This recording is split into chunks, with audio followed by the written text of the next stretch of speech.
तुमच्या अधिकाऱ्यांना माहिती पाहिजे।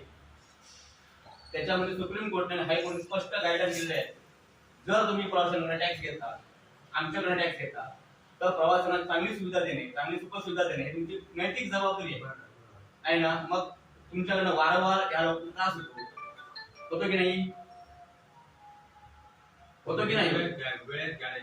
हा, बरं एक दिवस ठीक आहे, 2 दिवस ठीक आहे, अपघातात्मक काही गोष्टी आम्ही समजू शकतो। किती वेळा झाल्या?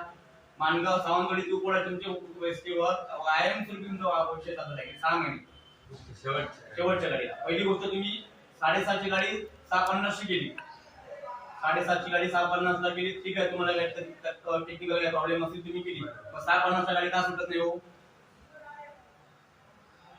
कसं विषय आहे तिथे? हा, आता त्या ड्रायव्हर कंडक्टर शॉर्ट आहे। हा, गाड्यांचं पण म्हणजे तेवढं हे नाही, शेड्यूल जास्त आहे आणि गाड्या कमी आहे, त्यामुळे त्या शेड्यूलिंगला एकाच दिवशी होत असेल, वारंवार होत असेल ना, एका दिवशी वारंवार गेली वर्षभर चालत राहील। आणि दुसरी गोष्ट, तुम्ही असं लेखी आम्हाला देऊ शकता त्या गाडीचा आमच्याकडे जास्त नाही, पण तुम्हाला देखील पाहिजे तर मी तुम्हाला आता म्हणजे तुमच्याकडे आमच्याकडे ड्रायव्हर नाहीये, स्टाफ नाहीये, आमच्याकडे रेग्युलर प्रॉब्लेम होत जातो, हा तुम्ही लेखी देता? आम्ही ते आता नाही देईना, पण तुम्ही देऊ शकता असं म्हणजे कमी आहे वगैरे तुम्हाला पोझिशन आम्ही देऊ शकतो। आपण ह्याच्यात आमचा प्रवासांची काय गुन्हा आहे? तुमच्या गुन्हा नसेल, पण हे सत्य परिस्थिती मी सांगतो। उद्या आमच्याकडची महिला 2-2, 3-3 किलोमीटर तुमच्या प्रवासात दुकान उपरण्यामध्ये गाडी पोहोचते, 3 किलोमीटर महिला ऐकून घ्या 3 किलोमीटर ती बाई चालत जाते, तिला उद्या काय झालं, अपघात झाला, माहिती घेतली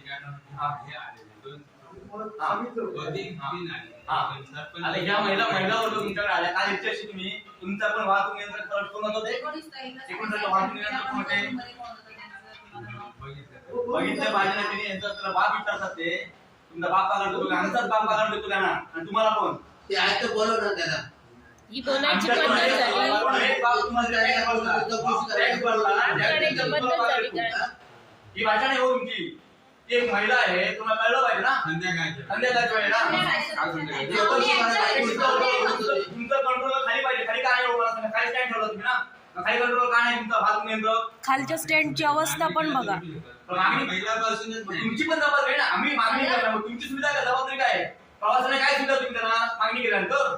सदर व्यक्तीने आम्हाला काय सांगितलं, इथे साईन गेल्यावर माझी जबाबदारी संपली, बस कुठे गेली? आम्ही म्हटलं बस खाली लागलेली नाहीये, इथे साईन केल्यावर माझी जबाबदारी, असं त्याचं विधान निघालं। त्याच्यानंतर आम्ही आमच्या तोंडाचा ताबा सोडलेला होता।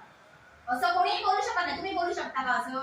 इथे साईन झाल्यावर माझी जबाबदारी संपली, असं त्याचं विधान होतं, बोलते ती बोलत नाही, असं त्याचं विधान त्याच्याशी वाद घातला, काय कारवाई करणार? हो ते आहे तर बोलून घ्या ना। नाही ते पाहिजेच, कोण आहे? फोन लावा ना। कोण आहे?